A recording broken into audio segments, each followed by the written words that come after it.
The developmental area specified for this activity deals with improvement of tutoring, initial training teachers on class and teaching manners. The appropriate facet that I shall as a mentor focus is the effective approach to cheering the teachers by personalizing how best to support them and enhancing the formats of our professional development meetings. This focus is particularly relevant given the current responsibilities of the role, which include instructional leadership, management responsibilities, and presenting faculty development sessions geared towards enhancing instructional practices in teaching and promoting a positive work culture. They should involve implementing professional development workshops that enhance the knowledge level of teachers and implement the introduction of new practices in the teaching methodologies.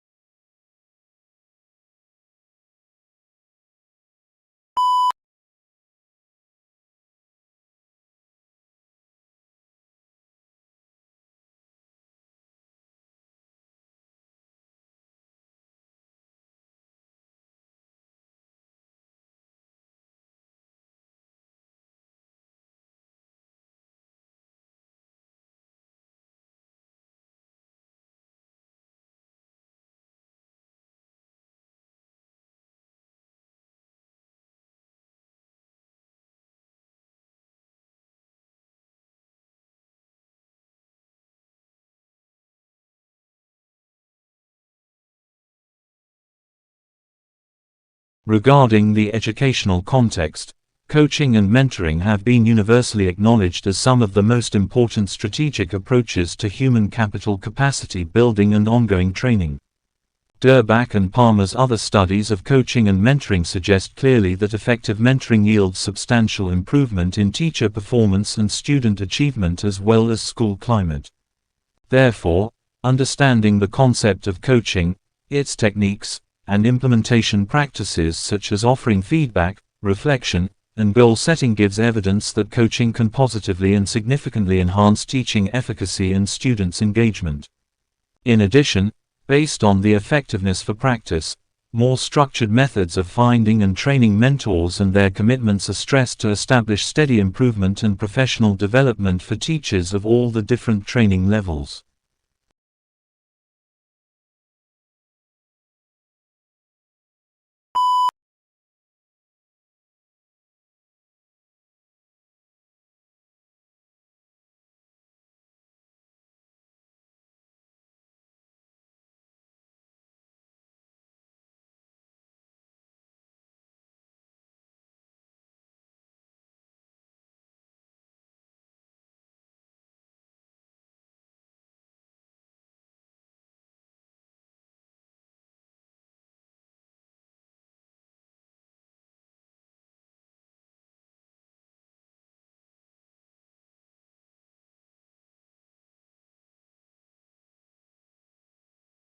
Tackling the social issue of homelessness and housing insecurity is difficult, due to the complexities surround the current data and definitions of homelessness, as well as deeply ingrained structural problems. Quantitative data of the size, scale and who makes up the homeless population and those living in housing precarity is limited, and definitions stop short of what is required to end rough sleeping itself, because to do so requires us to prevent other forms of homelessness too. Differentiations between the types of homelessness, as well as pathways into and out of homelessness, are lost in many vast definitions.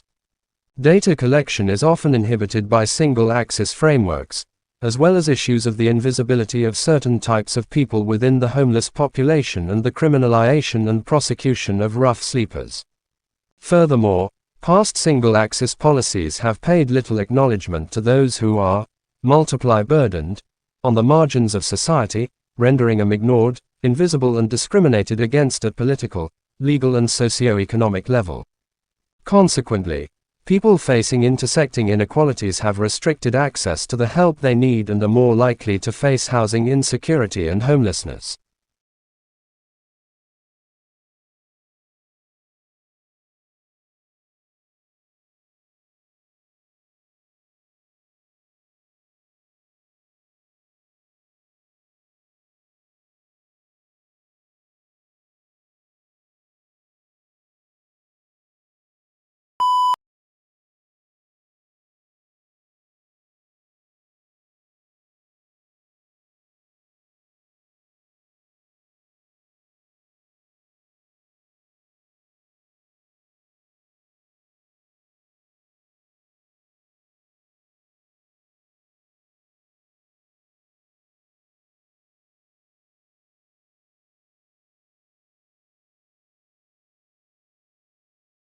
This chapter discusses the current anti-discrimination framework in UK law and then explores the ability of an intersectional approach to offer a more in-depth account of discrimination in relation to social structures. Next, the intersectionality policy process analysis created by Bishwakarma, Hunt and Zajac 2007 will be presented as a foundation for intersectional policy creation. Finally, the Finnish homelessness strategy will be evaluated and recommended for policy adoption in the UK. Multiple discrimination and intersectional discrimination in the past. The UK's initiatives on tackling various types of discrimination have been through the implementation of single-dimensional Equality and Discrimination Acts that deal with the inequalities of gender, race and class separately. In UK anti-discrimination policy, multiple discrimination was a recognition that people can experience discrimination on the basis of more than one identity category.